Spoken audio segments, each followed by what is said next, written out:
আপনার সামনে দাঁড়াতে পেরে আমি সম্মানিত বোধ করছি।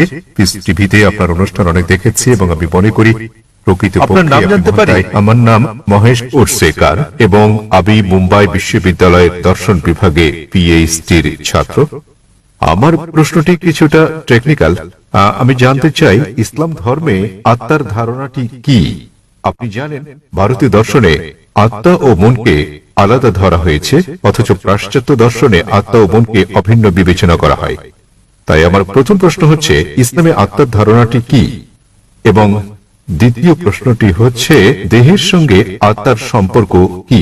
আপনার জানার মতে মৃত্যুর পর আত্মা দেহ ত্যাগ করে কিনা, এবং আপনার জানা এ জাতীয় অন্যান্য তথ্য। তাহলে এটি একটি দুই অংশ বিশিষ্ট প্রশ্ন। আত্মার ধারণাটি কি, দেহের সঙ্গে আত্মার সম্পর্ক, এবং মৃত্যুর পর আত্মার কি হয়?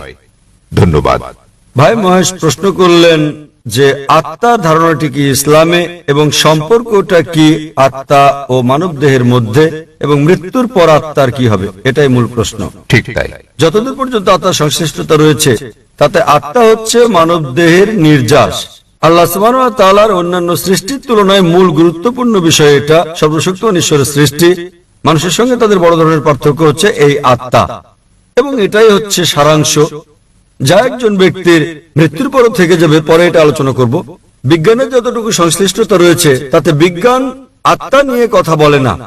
এখনো বিজ্ঞান সে পর্যায়ে পৌঁছেনি যে পর্যায়ে পৌঁছলে আত্মার অন্তঃসার রহস্য উদ্ঘাটন করা যায়।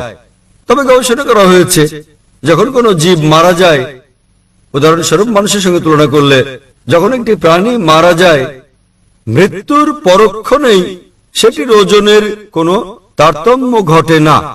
তবে যখন আমরা একজন মানুষের ওজনের বিষয়টি বিশ্লেষণ করি, যখন তার জান কবজ করা হয় এবং সে মারা যায়, তাৎক্ষণিকভাবে তার ওজন কমে যায়।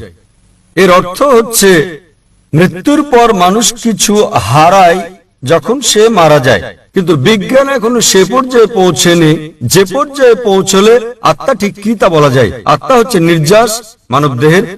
পবিত্র কোরআনের সূরা আলে ইমরান অধ্যায় নম্বর 3